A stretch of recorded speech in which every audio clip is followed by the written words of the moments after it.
মেঘমালা বনের এক সকালে সূর্যের আলো গাছের পাতায় ঝিলমিল করছিল। হঠাৎ করেই বনের মাঝখানে একটি ঝলমলে নীল আলো পড়ল। সব প্রাণী অবাক হয়ে ওই আলো দেখতে গেল। সেখানে তারা দেখতে পেল একজোড়া সুন্দর সোনালী রঙের জাদুর জুতা। জুতার উপর ছোট ছোট তারা ঝলমল করছিল, যেন কোনো জাদুশক্তি আছে।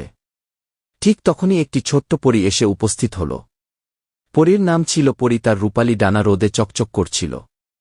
পরী বলল, এই জুতাগুলো এক বিশেষ ক্ষমতা রাখে, কিন্তু তা শুধু ভালো কাজে ব্যবহার করতে হবে। বনের প্রাণীরা অবাক হয়ে তাকিয়ে রইল। প্রথমে খরগোশ লাফ দিয়ে সামনে এল এবং বলল, আমি কি এটি পরতে পারি? পরী মুচকি হেসে বলল, না খরগোশ, এই জুতা কারো কাজে আসবে যদি সে দয়ালু হয়।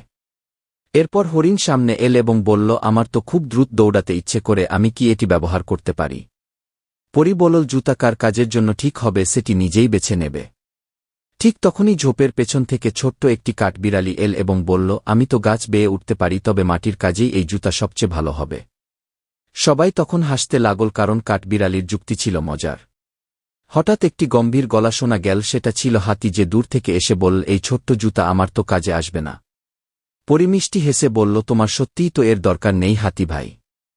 ঠিক তখনই একটা মজার কিছু হল, সেই জাদুর জুতা নিজের থেকেই আকাশে ভেসে উঠল। সবাই অবাক হয়ে তাকিয়ে রইল আর ভাবতে লাগল, এই জুতার গন্তব্য কোথায়? পরী বলল, জুতার কাজ হল এমন কাউকে খুঁজে বের করা যে সত্যিকার অর্থে সাহায্য করতে চায়। ঠিক সেই সময় দূর থেকে একটি মানুষের কণ্ঠ শোনা গেল। একটি ছোট্ট ছেলে নাম রাহাত বনের পথে হারিয়ে গিয়েছিল। রাহাত কাঁদতে কাঁদতে বলল, আমাকে কেউ বাড়ি পৌঁছে দেবে না? পরী মৃদু হেসে বলল, এই জাদুর জুতা এবার তার সত্যিকারের কাজ শুরু করবে। জুতাগুলো মাটিতে নেমে এল এবং রাহাতের পায়ে গিয়ে বসে গেল। হঠাৎই জুতাগুলো নিজের শক্তিতে চলতে শুরু করল। রাহাত বিস্ময়ে দেখল তার পাতাকে বাড়ির পথে নিয়ে যাচ্ছে। বনের সমস্ত প্রাণী খুশিতে চিৎকার করে উঠল, জাদুর জুতা তার সঠিক মালিককে পেয়ে গেছে।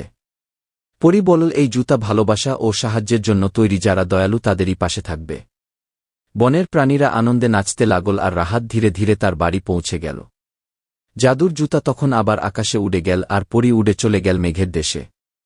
বনের প্রাণীরা তখন মনের মধ্যে ভালোবাসা আর বন্ধুত্বের গল্প নিয়ে ঘরে ফিরে গেল। সেই জাদুর জুতা আর পরী এরপরও অনেকের সাহায্য করেছিল, কিন্তু তারা সবসময় বনের প্রাণীদের মনে থেকে গেল।